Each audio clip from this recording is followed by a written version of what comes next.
Welcome back to the channel. So we are going to look at second order differential equations.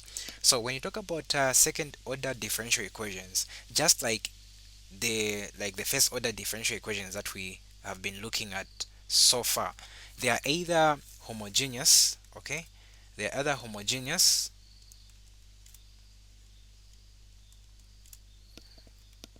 they are either homogeneous or they are what?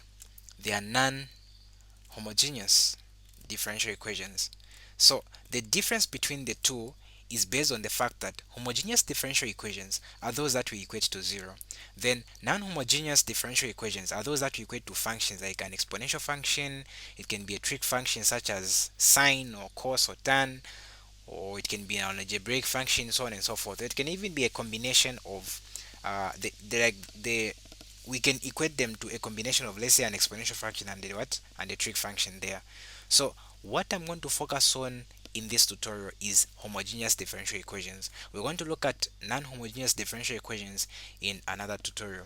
Okay, so we really have to be aware to say when we see a second order differential equation that is equated to zero, that is simply a homogeneous differential equation. So now, having said that, how do we identify to say this is a second order differential equation? Like, how do we identify? So the second order differential equations that are homogeneous, okay, they are written in this form. We can write it as they are written in the form d2y dx2, but of course you're multiplying by some constant a, okay, then plus b dy dx plus cy there. Since it's like just the way it is, that's a second order differential equation. For me to indicate that it's homogeneous, I'll have to equate this to what? I have to equate that to zero. Okay, that's an indication that it's a second order differential equation. So now, um, so generally, when it comes to second order differential equation, just like I stated earlier, we consider two cases. Um, a case where you have your f of x being equals to 0, or your f of x not being equals to what? Being equals to 0. And that is the case when you're talking about either is homogeneous or non-homogeneous, which we have already understood. Okay, so what it is that there are several methods that you may use to come up with to solve second order differential equations, but the easiest that I can show you, okay, is just to come up with a trial solution, just one trial solution. What, you don't need many, you don't need like a lot, just one trial solution. That's going to help us to determine the possible solutions that we're going to be using. That is going to be helping us to determine what type of what type of I mean, to determine the solution of that differential equation that we have. So now we are going to be using this trial solution. I'm going to write it here. We're going to be using y is equals to a, then e to the power mx. So what it is that we are making an assumption, or we are trying to convince ourselves that this is a solution to this differential equation. That is what it means when I say a trial solution. Okay, so I'm trying to convince myself that that which I have is a solution to this second order differential equation. So we'll try to use it to come up with other solutions. Okay, so what it is that since I have d2y dx2 and I also have dy dx, I'll have to determine them from this as well. Okay, so then I do the substitution. So this is going to be like, if you're looking for dy dx, this is going to be, we are differentiating with respect to x, we are going to multiply by the derivative of that. That's an exponential function, and this is just a constant. So the derivative of what we have on top here, which is our mx, with respect to x, is just going to be m. So this is going to be a by m e to the mx. We come to d2y dx2. We are still going to multiply by the derivative of that, which is cum. So that's going to be a m squared e mx. Okay, so I can come here and do the substitution. So where I have d2y dx2, I'm going to substitute with what? with a m squared e mx there. Okay, then I'll say plus where I have dy dx, I'm going to put a m e mx there plus c. Where I have y, I'm going to put what? A e uh, mx is equals to what? Is equals to 0. Okay, so now you observe to say uh, we can factor out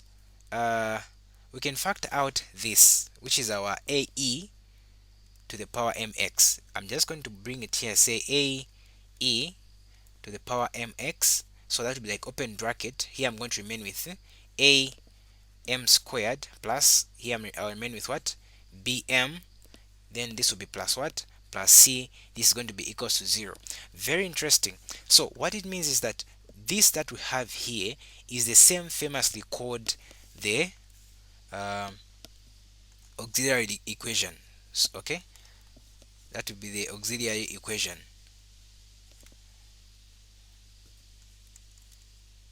So if you have a question that is asking you to determine the auxiliary equation of a certain differential equation, just write it in this form. Then you might have determined your auxiliary equation for that particular second order differential equation that we are looking for. Okay, so now having said this part here is very very very important. We are going to be using it a lot of we are going to be using it more often as we come up with solutions of those differential equations. Remember to say what we are trying to look for is are like the solutions of the second order differential equation. So now what it is that from or using the auxiliary equation that we obtained, so there are three possible solutions that we might that sets of solutions that we might have.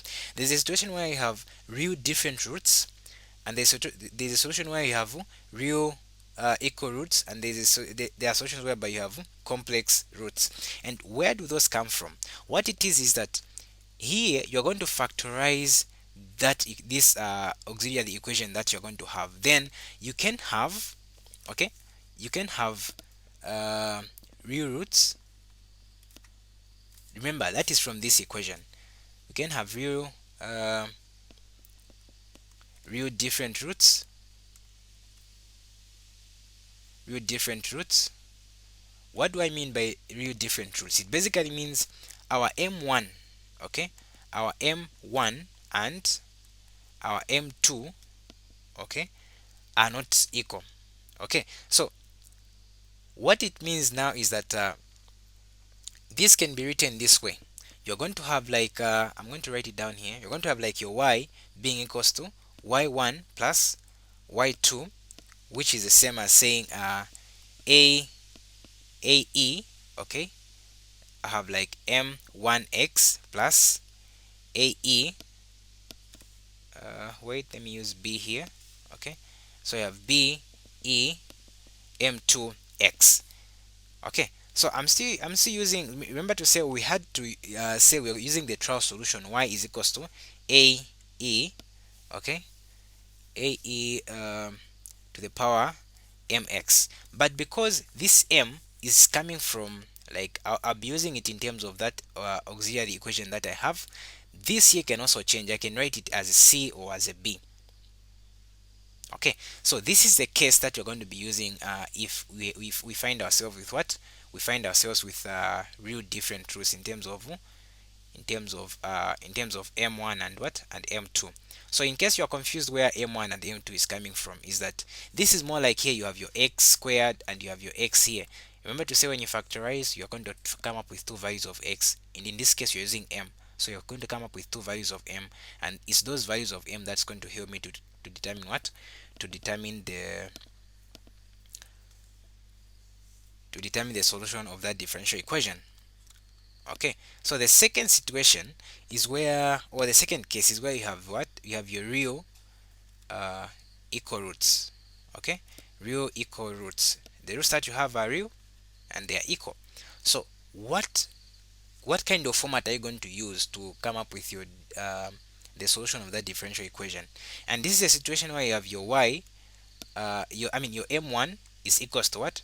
Your m2. So you're going to have your y being equals to y1 plus x y2 will be equals to something like a plus bx to the power, by e to the power m1 m1x. I only use m1 here because the m1 and the m2 are equals to each other. So even if I write m2 there, it's one and the same thing. And you're going to observe that sometimes this is written as y is just equals to a e m1 m1x plus bx e uh, m1x there. Okay. Then the last one. The last possible solution is where you have like complex roots. Okay, so what do you do when you have complex roots? This is a situation where you have, like, I'll indicate it as p plus or minus uh, iq. Okay, meaning this is the imaginary part and this is the original part.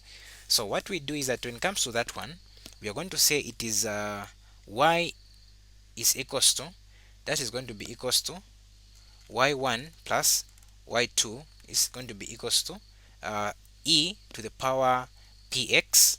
Okay, you pick the value of p, the real part. Okay, then open bracket, you're going to have a cos q x, and the q comes from the imaginary part. Whether it's positive or negative, you just pick it as a positive. Then here you're going to have plus b sine qx, like that. So this is what we're going to be using to come up with the solution of a second order differential equation if what we have is, if the solutions that we have for m are what, are complex roots. And there's a lot, there's a bit of like there's still a lot that we can cover, and for some of it I prefer leaving it for the examples.